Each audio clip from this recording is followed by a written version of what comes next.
मैं हूं आपके साथ सीमा रावत और आप सुन रहे हैं रेडियो आईबेक्स तराना 88.4 एफएम।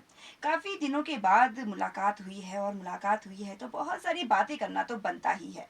इन बहुत सारी बातों के साथ में ना एक बढ़िया सी चीज़, एक अच्छे से चीज़ को लेकर आज मैं आई हूँ, या यूँ कह सकते हैं कि बहुत सारी बातें करने के लिए एक ऐसे मेहमान को आज स्टूडियो में लेकर आई हूँ जो ऐसी शानदार बातें आप तक पहुँचाने वाले हैं, जिन्हें जानकर आपको ये ज़रूर लगेगा कि भाई अगर कोई लड़की ठान ले तो कोई भी मुश्किल मुश्किल नहीं रह जाती। जी हाँ, आज हमारे साथ स्टूडियो में मौजूद है हमारी चैंपियन, जिसने कि माणा पास जैसे टफेस्ट रन को, टफेस्ट मैराथन को कंप्लीट किया और एक चैंपियनशिप का खिताब जीता है। जी हाँ, आज हमारे स्टूडियो में मौजूद है ज्योति। तो सबसे पहले ज्योति, आपका बहुत बहुत स्वागत है हमारे इस स्टूडियो में, और बहुत बहुत धन्यवाद आपका कि आपने भैया हमको समय दिया, हमारे लिसनर्स को समय दिया। तो ज्योति, आपका बहुत बहुत स्वागत है आज के इस कार्यक्रम में।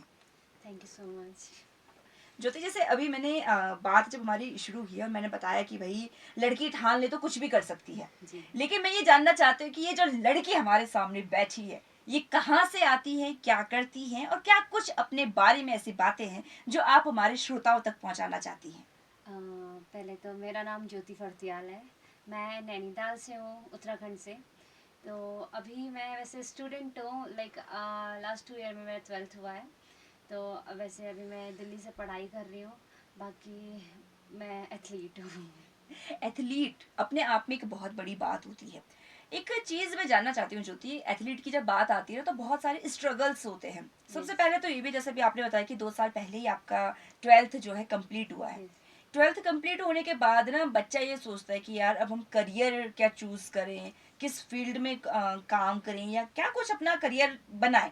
तो आपने करियर के साथ साथ ये चॉइस कैसे बनाई कि भैया हमको एथलीट भी बनना है, या यूँ कहे अपने सपनों को उड़ान भी देनी है, तो इसके बारे में थोड़ा बताइए। वो आफ्टर 12th नहीं, वो बिफोर 12th से ही डिसाइडेड था कि लाइक मैं क्लास 6 से रनिंग करती हूँ। बेसिकली लाइक जब मैं छोटी सी थी तब से ही मैंने रनिंग स्टार्ट कर दी थी। वो भी स्कूल क्लास में बंक मारने के चक्कर से बेसिकली। तो जी। मेरे को लाइक हमारा ना सब्जेक्ट नहीं होना था, लाइक जिन बच्चों को स्पोर्ट्स में जाना था उनका क्लास मिस होना था। तो हम्म। फिर वहाँ से मेरा रनिंग जर्नी स्टार्ट हुआ है। तो वहाँ से धीरे धीरे स्टार्ट हुआ। पहले तो मैं बहुत ज़्यादा छोटी थी, इसीलिए कहीं पे इवेंट्स में नहीं ले जाते थे। तो वहीं से स्टार्ट हुआ, वहीं से पहुँचते पहुँचते फिर आफ्टर 12th भी इसे जर्नी को स्टार्ट रखा। अच्छा ज्योति, मैं एक चीज़ जानना चाहूँगी, जैसे आपने बताया है कि ट्वेल्थ के पहले से ही आप जो है जी। रनिंग करती हैं, और ये कह सकते हैं कि कहीं ना कहीं नींव जो है बनना शुरू हो जाती है कि हमें जी। करना क्या है। अच्छा, मैं आपसे एक चीज़ जानना चाहती हूँ कि किस किस लेवल के मैराथन अब तक आप कर चुकी हैं, क्योंकि ट्वेल्थ से पहले आपको ले जाया नहीं गया ये बोल के कि छोटे हैं या कुछ नहीं, भी। ऐसा नहीं था। लाइक जब 12th स्टार्टिंग, वो क्लास 6 से नहीं, वो मतलब कि सर लोगों ने मना करते थे कि छोटी है। जी। बट एक बार हमारे नैनीताल में ना एक मैराथन हुआ था। तो उसमें मैंने पार्टिसिपेट किया था, किसी को नहीं पता था कि मैं फर्स्ट आ जाऊंगी। तो वहीं मैं फर्स्ट आ गई थी। तो वहीं से फिर सर को थोड़ा सा लगा कि हाँ अब ये छोटी है तो ये कर रही है। तो वहीं से स्टार्ट हुआ कि अभी इनको इस पे थोड़ा ध्यान देंगे। तो वहीं से प्रैक्टिस स्टार्ट हुई। तो उस लेवल से थोड़ा अच्छा लेवल हो, फिर नेशनल लेवल तक पहुँचे। फिर नेशनल में मेडल आया। देन फिर यहीं से रनिंग जर्नी स्टार्ट हो गई थी, यहीं से ग्रो करना स्टार्ट हो गया था। यानी कि ये देख लीजिए कि एक नेशनल लेवल की एथलीट अभी हमारे साथ में बैठी हुई है, जो भाई वहां से भी मेडल लेकर आई है, और अपने आप में ये बहुत बड़ी बात होती है। और मुझे पर्सनली खुशी इस बात की है कि जब लड़कियां आगे बढ़ती है ना, तो हर किसी को थोड़ा सा अचंभा भी होता है, और खुशी जो है, जो एक गर्व है, वो अपने आप में बहुत ज्यादा बढ़ जाता है। और सबसे बड़ी बात है, आप नैनीताल से आती हैं, जी। जहाँ पर क्या है, ये कह सकते हैं कि हमारे उत्तराखंड में, सिर्फ उत्तराखंड में नहीं बाकी जगहों पर भी, जब लड़कियां थोड़ा सा बाहर निकलती हैं तो जितने कदम वो आगे लेती है उससे शायद थोड़े डबल कदम उसको पीछे थोड़ा सा खींच लिया जाता है। तो मैं आपसे ये जानना चाहती हूँ कि जब आपने एक ये सपने की बात अपने पेरेंट्स को बताई कि भैया हमको थोड़ा सा ये भी करना है, तो क्या रिएक्शन था और कितना सपोर्ट जो है लोगों से आपको मिला। नहीं, पेरेंट्स का तो फुली सपोर्ट था, उनका ऐसा कुछ वो नहीं था। मेरी लाइक बड़ी दीदी है, तो उसका मतलब वो अगर हम थोड़ा भी कुछ करें तो ना वो बिल्कुल सपोर्ट कर देती है।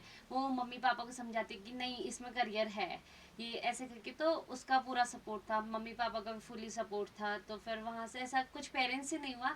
लेकिन हाँ, थोड़ा सा नेबर्स वगैरह रहता है कि लड़की को क्यों भेज दिया सबसे बड़ा क्वेश्चन कि लाइक वैसे ऐसा है नहीं, बट फिर भी अभी अभी जो प्रॉब्लम्स होती है, लाइक कुछ कुछ लोग बोलते हैं कि तुम अकेले अपनी लड़की को इतनी दूर भेज देते हो, बट एज अ इवेंट में जाए तो उन्हें ये नहीं पता, लाइक रिलेटिव लोग कुछ कुछ ऐसा नहीं कि सारे थोड़ा थोड़ा प्रॉब्लम आ जाता है। समाज के वो चार लोग। हाँ। अच्छा, एक चीज में ज्योति मैं जानना चाहूंगी आपसे, माना पास जो है बहुत डिफिकल्ट है, यस यस। एक हिस्ट्री क्रिएट करने जैसा जो इवेंट यहाँ पर हुआ है और उसमें चैंपियन बनना अपने आप में बहुत बड़ी बात होती है। तो मुझे थोड़ा सा बताइए इस इवेंट के बारे में कि कैसा आपका पूरा एक्सपीरियंस रहा, किस तरीके से सारा सब कुछ रहा। लाइक माणा पास में अगर आप रन वहाँ पे लाइक ऊपर जाके देवताल जो है 56 फीट में, तो वहाँ पे ऑक्सीजन लेवल ही बहुत ज़्यादा कम हो जाता है। वहाँ पे जाके कोई अगर खड़ा ही हो रहा है वही बहुत बड़ी बिल्कुल। बात है। तो वहाँ पे रन करना ऑब्वियसली बहुत ज़्यादा टफ था, मेरी तो इंजरी भी हो गया था बीच में ही, क्योंकि रोड नहीं था। तो वहाँ पे जो हमारे पैर वगैरह था, लाइक रनिंग करते समय ट्विस्ट हो जा रहा था, तो काफ़ी ज़्यादा इंजरी हुई। और लाइक वहाँ पे जितने इंडियन आर्मी के साथ हमारा कंपटीशन था सबसे पहले, तो लाइक गर्ल्स हो या बॉयज़ हो सबका, क्योंकि वहाँ पे ये नहीं था कि गर्ल्स के लिए अलग से या बॉयज़ के लिए अलग, दोनों सिमिलर थे। तो फिर उनके साथ कंपटीशन करना अपने में एक थोड़ा सा टफ था, और अभी एक हिस्ट्री क्रिएट होता। I am proud with my self. बिल्कुल सही बात है। और जैसा आपने बताया कि वही माणा ऐसी जगह है जहाँ पर ऑक्सीजन लेवल बहुत कम होता है, जी। और ऐसी जगह पर वाकई में पहुंच पाना या खड़े रह पाना बहुत बड़ी बात है। और ऐसी जगह पर जाकर compete करना, चैंपियन बनना, वो अलग चीज़ है, बहुत बड़ी बात है। अच्छा, मैं एक और चीज़ आपसे जानना चाहूँगी कि कितने साल से, अभी जैसे आपने बताया 6th के बाद से आपका जो जर्नी स्टार्ट हुआ, मैं आपसे ये जानना चाहूँगी कि इन बीते कुछ सालों में और ये जो अभी चल रहा है, किस किस लेवल के कंपटीशन जो हैं आप कर चुके हैं, कहाँ कहाँ पर जो है आप मैराथन कर चुके हैं। पहले तो जब मैं स्टार्टिंग में थी, लाइक मैं ना वैसे मैराथन नहीं करती थी, मैं मेरा इवेंट था जो ट्रैक एंड फील्ड था, लाइक जो ग्राउंड में रनिंग होती है। जी। तो उसमें पार्टिसिपेट करती थी। तो फिर धीरे धीरे लाइक पहले मैं लाइक 100-200 वाली रन नहीं थी, 3500 5000 ये वाली रन्स करती थी। तो वहीं से थोड़ा सा मोटिवेशन मिला कि नहीं, मैं एंडोरेंस रन कर सकती हूँ, क्योंकि खुद पे आ जाता कि चलो अब हम लोग लंबा दौड़ सकते। तो मैंने अपने क्लास 7th में ही 21 किलोमीटर का रन कर लिया था। वाह। लाइक नॉर्मली बच्चे नहीं करते, बट अभी जो एडवांस आए वो लोग कर लेते हैं, उस टाइम पे नहीं करते थे। तो वहाँ पे कर लिया था। फिर धीरे धीरे करके ही मेरा वहीं से थोड़ा सा लेवल ग्रो हुआ। स्टेट नेशनल्स वगैरह तो नॉर्मली हर साल ही आ जाते, लेकिन मेडल फिर एक मेडल आया था नेशनल में। देन उसके बाद फिर से प्रैक्टिस ही चल रही थी। फिर लास्ट 12th में, अभी लास्ट 2 years पहले, तो मेरा एक ना छोटा सा एक्सीडेंट हो गया। छोटा नहीं, वो बहुत ज़्यादा हो गया था, क्योंकि उसमें वहाँ से लाइक अब मैं अपनी रनिंग जो प्रोफेशनली नहीं कर सकती थी, वरना अदरवाइज मैं उत्तराखंड में नहीं, दिल्ली में प्रैक्टिस करती थी, क्योंकि साई से स्पॉन्सर्ड थी मैं, साई स्पोर्ट्स अथॉरिटी इंडिया। तो उसके बाद दिल्ली चले गई थी। तो वहाँ पे जाने के बाद वहीं प्रैक्टिस वगैरह सब कुछ होता था। एक इवेंट के लिए मैं यहाँ पे आई थी, नैनीताल ही आई थी, बट वहाँ पे कुछ वो जो ऑर्गेनाइजर थे उनकी लाइक उन्होंने सारी सारी चीज़ों की वो नहीं थी, ट्रैफिक वगैरह नहीं रुका था। तो उसमें एक्सीडेंट होने के बाद बहुत ऊपर से नीचे गिर गई थी, तो सर पे क्लॉटिंग आ गई थी। तो अभी वो ठीक नहीं हुई है, तो उसका इलाज भी चल रहा है। तो फिर अभी फिर 1 साल डिप्रेशन के बाद then I am restart my journey. ये बहुत बड़ी बात है। कहते हैं ना कि गिरता इंसान हर कोई है अपने जीवन में, चाहे वो कोई उसकी कोई जर्नी हो, चाहे वो कितने भी ऊपर पहुंच जाए, एक बार इंसान गिरता जरूर है। लेकिन सबसे बड़ी बात ये होती है कि गिरकर उठता वो कैसे है। और अगर आप वो कोशिश कर रहे हैं ना, तो वो अपने आप में बहुत बड़ी बात है।